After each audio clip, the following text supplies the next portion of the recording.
Hello and welcome back to my channel Let's Learn English with Priya Goyal. Today we are going to study a new chapter, Examination. This is the translation of Hindi story Pariksha that is written by Munshi Premchand. Chapter 13, Examination. This story is written by Munshi Premchand. So let's read. When Sardar Sujan Singh, the Diwan of the estate of Devgarh, grew old, he wanted to serve God. जब जो Deogarh state के जो देवगढ़ साम्राज्य के जो दीवान थे, दीवान सरदार सुजान सिंह, जब वो ग्रू ओल्ड बूढ़े हो गए तो वो भगवान की सेवा करना चाहते थे. He went to the king and requested him. तो वहाँ वो देवगढ़ के राजा के पास गए और उनसे प्रार्थना की. O merciful, this slave of yours has served you for 40 years. उन्होंने कहा कि ओ दयावान राजा, आपके इस दास ने आपकी 40 सालों तक सेवा की है. Now I have grown old. तो अब मैं बूढ़ा हो चुका हूँ. I have no more strength to manage the affairs of the state. तो अब मेरे पास इतनी ताकत नहीं है कि मैं इस साम्राज्य के जो राजकाज के जो कामकाज हैं उसको मैं मैनेज कर पाऊँ, उसको मैं देख पाऊँ. Any error in this age would blemish the reputation of the whole life. अगर मुझसे इस उम्र में कोई भी एरर हो जाती है, कोई भी गलती हो जाती है, तो वो मेरी रेपुटेशन पे, जो मेरी पूरी ज़िंदगी भर की जो कमाई हुई जो रेपुटेशन है, जो मेरी छवि है, उस पर दाग लग जाएगा. The king had a great respect for the experienced and virtuous Dewan. लेकिन जो वहाँ के राजा थे, उनके मन में बहुत ज़्यादा ही सम्मान की भावना थी इतने अनुभवी और इतने गुणी दीवान के लिए. He tried to reason it with him, but when he did not agree, he accepted his request for release on the condition that he would have to find a suitable new diwan for the state. तो उन्होंने उनको समझाने की बहुत कोशिश की कि वो अपना काम ना छोड़ें, लेकिन जब वो नहीं माने, जब सरदार सुजान सिंह नहीं माने, तो उन्होंने उनकी प्रार्थना को स्वीकार कर लिया. लेकिन एक शर्त रखी उनके सामने, एक कंडीशन रखी कि वो तभी अपने काम को छोड़ सकते हैं जब वो इस राज्य के लिए एक सूटेबल जो एक उचित तो एक नया दीवान अगर चुन लेते हैं तो वो अपने काम को छोड़ सकते हैं.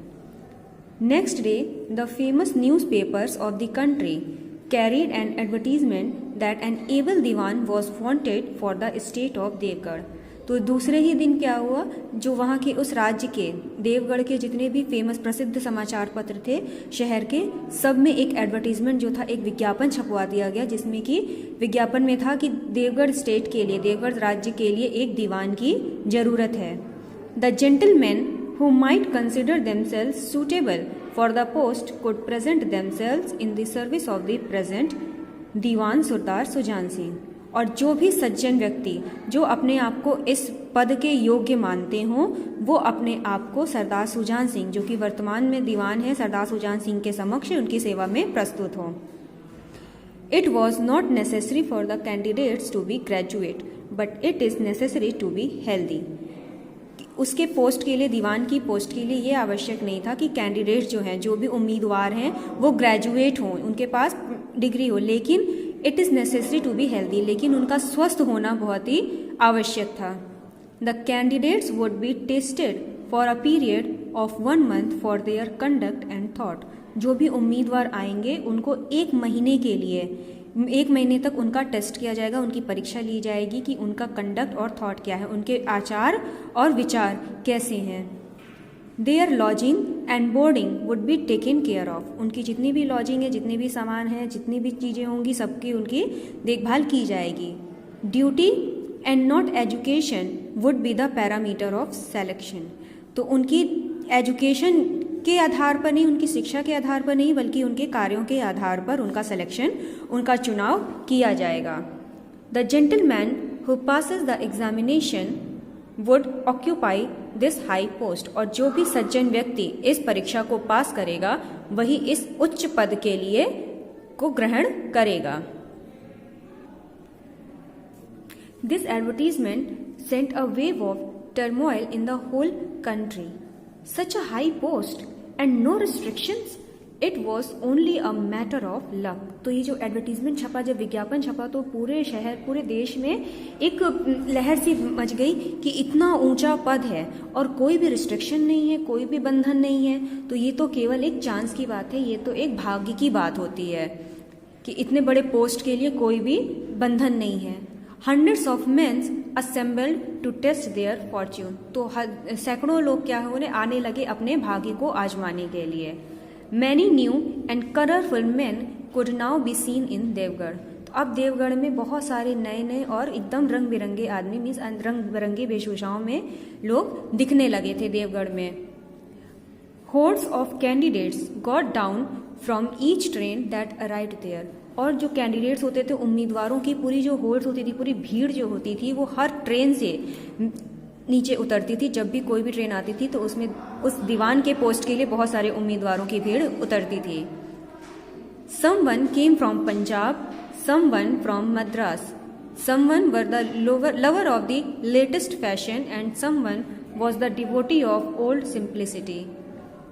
अब उसमें से कोई पंजाब से आ रहा था, तो कोई मद्रास से आ रहा था, कोई लेटेस्ट एकदम जो फैशन होता था उसका एकदम प्रेमी होता था, तो कोई एकदम सादगी का एकदम भक्त होता था, सादगी से रहता था। The religious man too got the opportunity to test their luck. और यहाँ तक कि जो धार्मिक व्यक्ति थे वो भी अपना भाग्य आजमाने के लिए इस अवसर को ले रहे थे। Various kinds of colourful caps, cloaks, shoulder cloths and hats began to show in Devgarh. और तरह तरह के कलरफुल रंगीन रंगीन टोपियाँ, चोंगे, बड़े बड़े कंधों के जो कपड़े होते थे, सारी जो टोपी थी, सब देवगढ़ में दिखने लगी थी। मीन्स हर तरह के, हर रिलीजन के, हर तरह के जो लोग थे वो वहाँ पे देवगढ़ में आने लगे थे अपने भाग्य को आजमाने के लिए।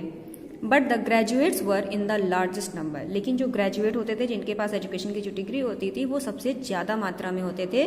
Because even if a degree was no required, it was a greatest well. क्योंकि भले ही उसमें एजुकेशन नहीं मांगा गया था, लेकिन फिर भी ये एक बहुत ही बड़ी एक वेल होती उनके लिए, कि एक बहुत ही ज़्यादा अच्छा एक अपॉर्चुनिटी होता, जिससे कि वो उनको जीतने में आसानी हो सकती थी। Sardar Sujan Singh made due arrangements for the stay of these gentlemen. तो सरदार सुजान सिंह ने इन सभी कैंडिडेट्स के लिए, इन सभी उम्मीदवारों के लिए एक अच्छा खासा प्रबंध किया था रहने के लिए, रुकने के लिए। These candidates passed their time sitting in their rooms. और ये सारे जो उम्मीदवार होते थे वो एक रूम में बैठकर अपना समय व्यतीत करते थे। Each one tried to show his life in the best light as he could think. और उसमें से प्रत्येक व्यक्ति जो होता था अपने जीवन को इस तरह से दिखाने की कोशिश करता था, जितना वो अच्छे से सोच सकता था उतनी अच्छी तरह से करता था। Mister A was habituated of sleeping till 9 o'clock in the morning. These days he would see the rising sun taking a stroll in the garden. अब यहाँ पे मिस्टर ए का मतलब यहाँ पे तरह तरह के जो लोग थे तो उनमें नाम दिया है कि जैसे कोई अगर व्यक्ति होता था जो 9 बजे तक सुबह सोने का आदी था, जिसकी आदत थी कि सुबह 9 बजे तक सोता था, वो भी एकदम सुबह सुबह उठ के उगते हुए सूरज के समय वो उठ जाता था और गार्डन में टहलना लगता था। Mister B was given to smoking hubble bubble, but these days he would smoke cigar in the closed dark room. अब जो थे, अब कोई दूसरा व्यक्ति था जो स्मोकिंग करता था, यहाँ वहाँ जब भी मन जाता था स्मोकिंग करता था। अब क्या था, वो सिगार पीने लगे थे, वो भी एक बंद कमरे में, अंधेरे कमरे में, जिससे किसी को पता ना चले। सब अपनी जो बुरी आदतें थी वो सब छुपाने में लग गए थे। Mister D, C and J often chided their servants at their houses, but now they never talked with saying resentful words to the servants. और जो लोग होते थे कि अपने नौकरों से अपने घरों में कभी सीधे मुंह बात नहीं करते थे, लेकिन अब वो यहाँ के नौकरों से बहुत ही अच्छे से बात करने लगे थे। उनको कोई भी एक ऐसा शब्द नहीं कहते थे जिससे उनको बुरा लगे। Mister K was an atheist and a devotee of Huxley, but seeing his religiosity even the priest of the temple feared his expulsion from the priesthood. और कोई व्यक्ति था जो कि एथीस्ट था, नास्तिक था, जो इसको कि भगवान में बिल्कुल भी आस्था नहीं थी, और वो हग्सले को बहुत मानता था। हग्सले इज द राइटर, कि वो उनको मानता था। लेकिन अब क्या होने लगा था, इतना ज़्यादा वो अपना धार्मिकता दिखाने लगा था कि यहाँ तक कि जो उस मंदिर का पुजारी था उसको भी डर लगने लगा था कहीं ऐसा ना हो कि मेरी नौकरी ही चली जाए। वो इतना ज़्यादा धार्मिक बन गया था। Mister L hated books, but now he could be seen reading fat treaties. अब जो व्यक्ति थे जो किताबों से जिनको नफरत होती थी, कभी हाथ भी नहीं लगाते थे, अब वो मोटी मोटी किताबें जो था वो पढ़ना शुरू कर चुके थे। Talk to anyone he would appear to be a god of politeness and virtue. किसी से भी बातें कर लो उन उम्मीदवारों में से, वो ऐसा लगता था जैसे कि वो नम्रता और गुणों से एकदम भरपूर है, उसका भगवान हो, इस तरह से वो सब बात करते थे बना के। Mister Sharma would start chanting the sacred rhymes in the wee hours itself. Mister Sharma जो थे वो देर रात को, वी आवर्स होता है जो लेट नाइट होता है, देर रात को क्या करते थे, जो मंत्र होते थे मंत्रोच्चार करना शुरू कर देते थे। The maulvi had no other business but to offer prayers. मौलवी जो होते थे उनके पास कोई और दूसरा कार्य नहीं होता था सिवाय प्रार्थना करने के। The candidates considered that it was a trouble for a month only, so they should pass this time any how. तो क्योंकि वो सारे जो कैंडिडेट्स थे वो इस तरह का बिहेवियर इस तरह से कर रहे थे क्योंकि उनको अपने आप को एक अच्छा साबित करना था जिससे कि वो इस पोस्ट के लिए चुन लिए जाएं। और उनको पता था कि ये सिर्फ केवल 1 महीने के लिए, क्योंकि 1 महीने के लिए उनको टेस्ट किया जाएगा, फिर उसके बाद बस वो किसी तरह से एग्जाम को पास कर लें। ये इफ दे वर सेलेक्टेड, अगर वो सेलेक्ट हो जाते हैं एक बार, who would care to enquire about them, तो फिर उनके बारे में कौन इंक्वायरी करने वाला है, कौन जांच पड़ताल करेगा। तो बस 1 महीने की बात है, जितना भी कष्ट है सह लेते हैं। But the jeweller of men hid himself to see where the swan was in the crowd of cranes. लेकिन जो आदमियों को परखने का जो जौहरी था, आदमियों का जो जौहरी यानी कि सरदार सुजान सिंह थे, वो अपने आप को छुपा के रखते थे, छुप के सबके ऊपर नजर रखते थे। टू सी, ये देखने के लिए कि where the swan was in the crowd of crane, कि इन बगुलों के बीच में वो असली हंस कौन सा है, उसे ढूंढने के लिए वो सब पे छुप छुप के नजर रखते थे। One day, the followers of the new fashion came to a conclusion that they should play a game of hockey. तो एक दिन जो नए नए फैशन को मानने वाले लोग थे उन्होंने एक निष्कर्ष निकाला कि उन लोगों को हॉकी का खेल खेलना चाहिए। This proposal was put forward by the competent players of hockey. और ये जो प्रस्ताव था वो जो हॉकी के जो खास खिलाड़ी होते थे उनके द्वारा आगे बढ़ाया गया। After all, it is also a trade. आखिरकार ये भी तो एक खास गुण ही था। Why should they hide it, तो उन्हें ये गुण भी क्यों छुपाना। It is possible that it may do some good to them, हो सकता था, ये भी संभव था कि इस गुण से कुछ उनके लिए कुछ फायदा हो सकता था। The matter was decided, the playground was made, the game started. तो जो मैटर था वो डिसाइड हो गया कि हाँ हॉकी का गेम खेला जाएगा, प्ले ग्राउंड बना दिया गया हॉकी के लिए और गेम स्टार्ट हो गया। And the ball began to get pushed around like a apprentice of an office. और बॉल को खेला जाने लगा जैसे कि एक नया नया जो ऑफिस में कोई कर्मचारी आता है, इसको यहाँ से वहाँ, यहाँ से वहाँ, वहाँ से वहाँ घुमाया जाता है, उसी तरह वो लोग बॉल को करने लगे।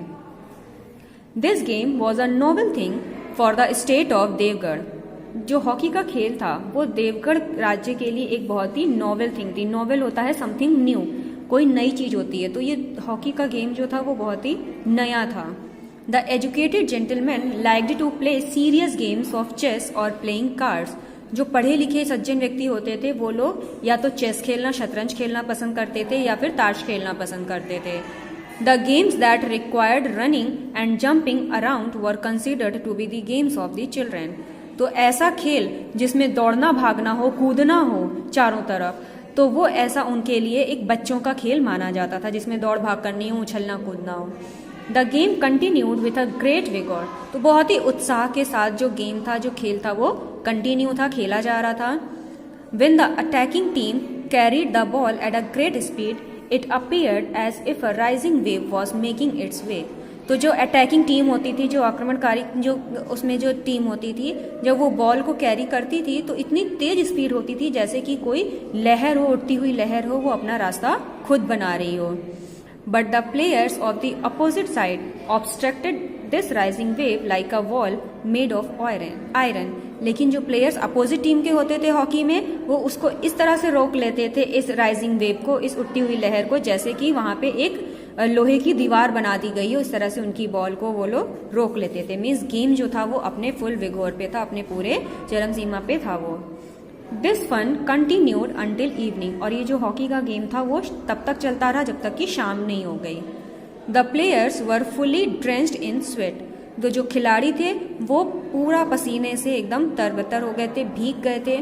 The heat of blood made it's presence felt on the eyes and face. और जो उनका जो खून था इतना ज़्यादा हीट हो चुका था, खेलते खेलते इतनी ज़्यादा गर्माहट उनके शरीर में आ गई थी कि उसको उनकी आंखों में और चेहरे पर महसूस किया जा सकता था। उनके चेहरे एकदम लाल लाल हो रहे थे। They were rendered lifeless running and panting but the result could not be decided. वो लोग एकदम थक चुके थे, एकदम थक के चूर हो चुके थे दौड़ दौड़ के एकदम, और उनकी जो पैंटिंग थी वो एकदम हाँफने लगे थे, लेकिन अभी तक जो रिजल्ट था वो डिसाइड नहीं हो पाया था कि आखिर कौन सी टीम विन की है, कौन सी टीम जीती है। इट वॉज डार्क नाउ, और अब एकदम पूरी तरह से अंधेरा हो चुका था। At a little distance from the playground was situated a nala. तो प्ले ग्राउंड के थोड़ी ही दूर पर एक वहाँ पे नाला था। It had no bridge over it, और वहाँ पे उस पे नाले को क्रॉस करके जाने के लिए कोई भी उसके ऊपर से ब्रिज नहीं बना हुआ था, पुल नहीं बना हुआ था। The pedestrians had to cross it by walking through it. तो जो पैदल व्यक्ति हुआ करते थे उनको उस नाले को पार करके जाना पड़ता था, उसी में से गुजर के, उसके ऊपर कोई क्योंकि पुल नहीं था। The game had finished a little before and the players were taking rest. और अभी थोड़ी देर पहले ही जो था गेम खत्म हुआ था हॉकी का, और जो खिलाड़ी थे वो सारे रेस्ट कर रहे थे, आराम कर रहे थे। जस्ट अबाउट दैट टाइम, तो उसी समय क्या हुआ, एक फार्मर केम टू द नाला with a cart full of grain. और एक किसान आया, वहीं से गुजरा उस नाले के पास से, और उसकी जो गाड़ी थी वो पूरी अनाजों से भरी हुई थी। On the one hand the नाला वॉज मार्शी। एक तरफ तो जो नाला था वो बहुत ही ज़्यादा मार्शी था, दलदल वाला था। And on the other the banks of the nala were so high that the cart could not climb up it. और दूसरी तरफ जो नाले की जो किनारा था, जो वो इतना ऊंचा था कि कार्ट उसके ऊपर, जो उसकी गाड़ी थी अनाजों से भरी हुई, वो उसके ऊपर नहीं चढ़ सकती थी। He enthusiased the bullocks but pushed the wheels with his hands. But the load was heavy and the bullocks were weak. उसने क्या किया, जो किसान था उसने अपने बैलों को ललकारा कि, और अपने पहियों को, जो उसकी जो गाड़ी थी उसके पहियों को धक्का दिया अपने हाथों से, लेकिन जो उसके ऊपर सामान लदा हुआ था, जो भार था, वो इतना ज़्यादा हैवी था, इतना ज़्यादा भारी था, और जो बैल थे वो बहुत ही ज़्यादा उसके कमज़ोर थे। The cart would not climb up, और जो गाड़ी थी वो नहीं चढ़ पा रही थी। And if it did it slipped back, और अगर चढ़ भी जाती थी तो वो फिर से वापस खिसक जाती थी, फिसल जाती थी। The poor farmer he would look around with dejected eyes but he could not see any helper around. तो बेचारा जो किसान था उसने चारों तरफ अपनी एकदम निराशा भरी आंखों से देखा, लेकिन उसको कोई भी हेल्पर, कोई भी उसकी सहायता करने वाला आसपास नहीं दिखाई पड़ा। He could not go leaving the cart there, और वो अपने कार्ट को, अपनी गाड़ी को वहाँ पर छोड़ के भी नहीं जा सकता था। He was in great trouble, तो वो बहुत ही बड़ी मुसीबत में आ गया था। In the meantime, the players passed by that way with the hockey sticks in their hands. और तभी उसी समय क्या हुआ, जो सारे खिलाड़ी थे जो आराम कर रहे थे, वो अपनी अपनी हॉकी स्टिक्स को हाथ में लिए हुए उधर से गुजर रहे थे। The farmer looked towards them helplessly. तो उस किसान ने उनकी तरफ एकदम निसहाय भाव से देखा कि शायद कोई हेल्प कर दे, but could not gather the courage to ask for help. लेकिन उसके पास इतनी हिम्मत वो नहीं जुटा पाया कि उनसे वो मदद मांग ले। The players too looked at him disdainfully devoid of any sympathy. और उन्होंने क्या किया, जो प्लेयर्स थे उन्होंने भी उसको ध्यान नहीं दिया, बिल्कुल भी देखा नहीं, अवॉइड कर दिया उसको, कि क्योंकि उनके अंदर सिंपैथी जैसी सहानुभूति की कोई भावना नहीं थी।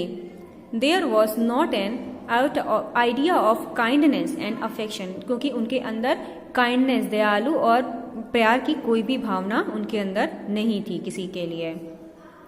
But in that group there was a man whose heart kindled with kindness। लेकिन उस ग्रुप में एक व्यक्ति ऐसा था जिसका जो दिल था वो प्यार से और दया से भरा हुआ था।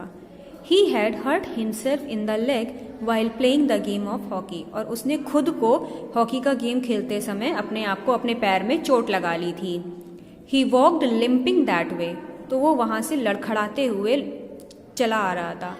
All of a sudden He happened to look at the cart and stopped। तो अचानक से क्या हुआ, उसने देखा उस कार्ट को, उस गाड़ी को देखा, और वहीं पे वो रुक गया। Seeing the face of the farmer, he came to know everything। किसान का चेहरा देखते ही उसको सारी बातें समझ में आ गई। He placed the stick on the bank, put off the coat। उसने अपनी जो हाथ में हॉकी की स्टिक थी उसने किनारे पे रख दिया, अपना कोट उतारा। And going near the farmer said, और किसान के पास जाकर बोला, shall I take out your cart, कि क्या मैं आपकी जो कार्ट है, आपकी जो गाड़ी है वो निकाल दूं। The farmer saw that a tall strong bodied man stood before him, तो किसान ने देखा कि उसके सामने एक लंबा चौड़ा बहुत ही अच्छा खासा हृष्ट पुष्ट व्यक्ति जो है उसके सामने खड़ा है। He said bowing, sir how can I ask you to, तो उसने अपना सर झुका के बोला किसान ने कि श्रीमान मैं आपसे ऐसा करने को कैसे कह सकता हूँ।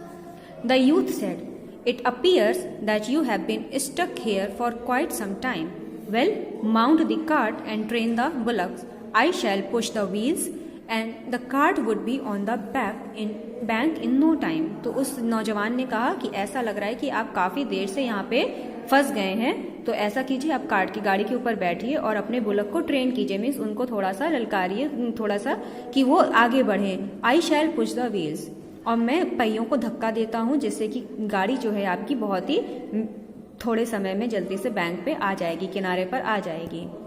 The farmer sat on the cart, तो किसान जाकर कार्ट के ऊपर बैठ गया अपनी गाड़ी के ऊपर। The player tested his strength at the wheel, और अपना उस जो प्लेयर था, जो खिलाड़ी था, उसने अपनी पूरी ताकत लगा दी उस व्हील के ऊपर। द नाला वॉज क्वाइट मार्शी, तो जो नाला था वो बहुत ही ज्यादा एक दलदल वाला था। He went knee deep in it, तो जो घुटने तक वो एकदम उस दलदल में फंस गया। But he did not lose courage, लेकिन उसने अपनी जो हिम्मत थी वो नहीं हारी। He applied his strength again, उसने अपनी फिर से ताकत लगाई। The farmer propped up the bullock on the other hand, और दूसरी तरफ किसान भी अपने बैलों को ट्रेन कर रहा था, उनको भी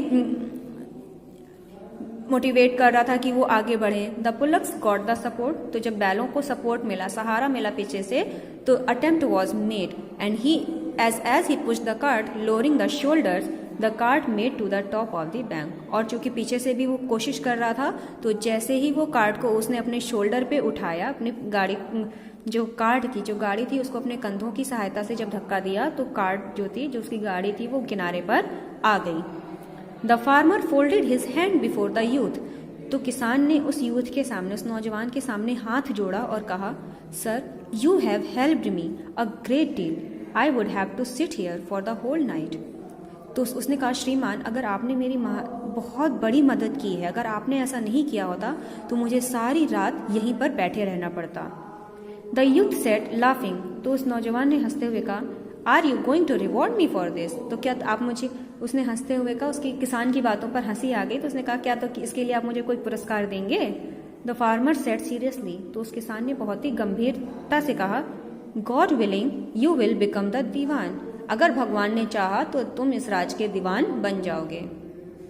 the youth looked at the farmer carefully, तो ऐसी बातों से फिर जो नौजवान था उसने उस किसान को बहुत ही ध्यान से देखा। He had suspicion in his mind, तो उसके मन में क्या था, संदेह हो गया था, इज ही सुजान सिंह, कि कहीं ऐसा तो नहीं कि ये सुजान सिंह हो, Dewan Sujan Singh. His voice resembles, क्योंकि उसकी आवाज से भी ऐसा ही लग रहा है। He has the same face, उसका चेहरा भी वैसा ही है। The farmer looked at him with sharp eyes, देखा, perhaps he could see through his doubt, क्योंकि शायद उस किसान ने भी समझ लिया था कि उस नौजवान के मन में क्या संदेह चल रहा है।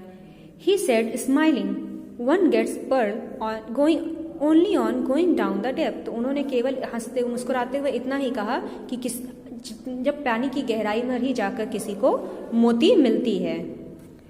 1 month of examination was over, और जो 1 महीने की परीक्षा थी अब वो पूरी तरह से खत्म हो चुकी थी, 1 महीना खत्म हो गया था। The day of selection arrived, और चुनाव का दिन आ गया था। The candidates were eager to listen to the judgement since morning itself, और जो कैंडिडेट थे, जितने उम्मीदवार थे, वो सुबह से ही जजमेंट सुनने के लिए कि क्या निर्णय होता है उसको सुनने के लिए बहुत ही ज्यादा उत्सुक थे। The day looked long like a mountain, जो दिन था वो पहाड़ के समान लंबा दिख रहा था। Every days face reflected the huge of optimism and pessimism, प्रत्येक कैंडिडेट का, प्रत्येक उम्मीदवार का जो चेहरा था उसके ऊपर आशा और निराशा के जो रंग थे वो आ जा रहे थे। ह्यूज होता है रंगों का आना जाना। Who knows whose fortune would favor, किसे पता था कि उसका भाग्य साथ देगा। It was not known who would be bestowed with the merciful eyes of the goddess of wealth, ये किसी को भी नहीं पता था कि जो समृद्धि की जो देवी हैं, जो संपत्ति की देवी लक्ष्मी अपनी दयावान आंखें किसके ऊपर दिखाएंगी, मीन्स किसके ऊपर दया दिखाएंगी, कौन इस राज का दीवान चुना जाएगा। इन द इवनिंग, शाम के वक्त, the king's court was held, राजा का दरबार लगा।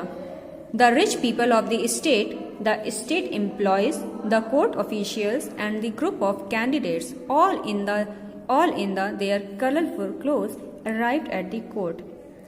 सारे जितने भी उस स्टेट के, जितने भी राज्य के जो अमीर व्यक्ति थे, जो स्टेट के एम्प्लॉयज़ थे, उस राज्य के जो कर्मचारी थे, जो दरबारी थे और सारे उम्मीदवारों का जो ग्रुप था, समूह था, वो सभी अपने अपने रंगीन रंगीन कपड़ों में इस दरबार में मौजूद थे। The hearts of the candidates throbbed, और जो उम्मीदवारों का जो दिल था वो बहुत बुरी तरह से धड़क रहा था। Sardar Sujan Singh stood up and said, तब वहाँ पे दीवान सरदार सुजान सिंह खड़े हुए और उन्होंने कहा, O candidates for the post of the dewan, कि दीवान पद के लिए उम्मीदवारों, I seek your pardon for having troubled you, मैं आप सबसे आप लोगों की तकलीफ़ों के लिए क्षमा चाहता हूँ। The man required for this post had to have kindness in his heart along with self confidence.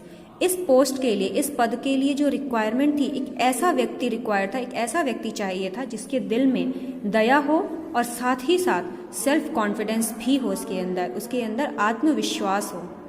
The heart that was kind, एक ऐसा दिल जो दयालु हो, एंड द सेल्फ कॉन्फिडेंस, जो आत्मविश्वास से भरा हो, that confronted the problem bravely, जो प्रॉब्लम्स को, जो समस्याओं को बहुत ही बहादुरी के साथ उसको कन्फ्रंट करे, उसका सामना करे।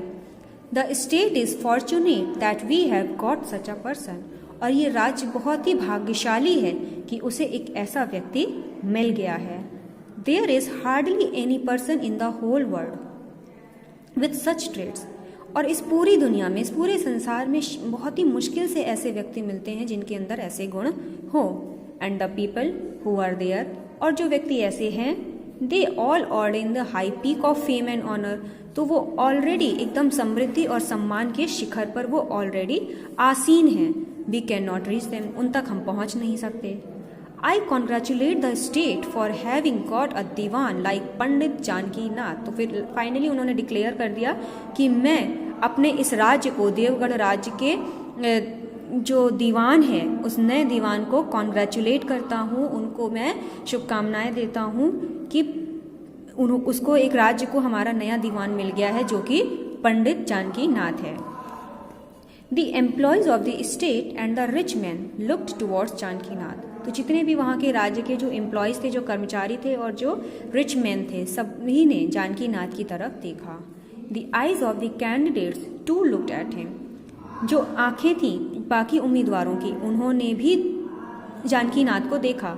But the eyes of the former had respect, लेकिन जो स्टेट के एम्प्लॉयज़ थे उनके आंखों में रिस्पेक्ट थी, लेकिन जो कैंडिडेट्स थे, जो बाकी के कैंडिडेट्स थे, उनके अंदर एनवी था, जेलसी थी। And those of the latter envy, और बाकी के जो लोगों ने देखा उनके अंदर जेलसी की भावना थी, जलन थी उनके अंदर। द दीवान सेड अगेन, तो दीवान सरदार सुजान सिंह ने फिर से बोला, you will not have objection to accept that a person injured who helps a poor farmer push out his cart from the marsh despite he himself being injured. तो उन्होंने कहा कि आपको, मुझे उम्मीद है कि आपको इस बात को एक्सेप्ट करने में, इस पर्सन को, एक ऐसे पर्सन को एक्सेप्ट करने में आपको कोई भी ऑब्जेक्शन नहीं होगा, कोई भी विरोध नहीं होगा कि उसने, एक ऐसा घायल व्यक्ति जिसने एक गरीब किसान की मदद की उसके दलदल में फंसी हुई गाड़ी को बाहर निकालने में, इस फैक्ट के बावजूद, इसके बावजूद कि वो खुद भी घायल था, उसके बावजूद उसने उस गरीब किसान की मदद की। हिज हार्ट हैज़ करेज, उसके दिल में बहुत ही ज़्यादा करेज है, बहादुरी है, मॉरल पावर है, उसके अंदर नैतिकता है और दयालुता है। Such a person would never trouble the poor, और ऐसा व्यक्ति कभी भी किसी गरीब व्यक्ति को परेशान नहीं कर सकता। हिज डिटर्मिनेशन इज फर्म, उसका जो संकल्प है वो दृढ़ है। That will keep his mind stable, जो कि उसके माइंड को हमेशा, उसके दिमाग को हमेशा स्थिर रखेगा। He might be deceived, but he would not move away from the path of kindness and duty. हो सकता है कि उसे लोग धोखा देने की कोशिश करें, बट वो कभी भी अपने काइंडनेस, अपनी दया की भावना से और अपने कर्तव्य के पथ से कभी भी वो विचलित नहीं होगा, कभी भी अपने कर्तव्य के पथ से हटेगा नहीं। So this was the story. I hope you like it.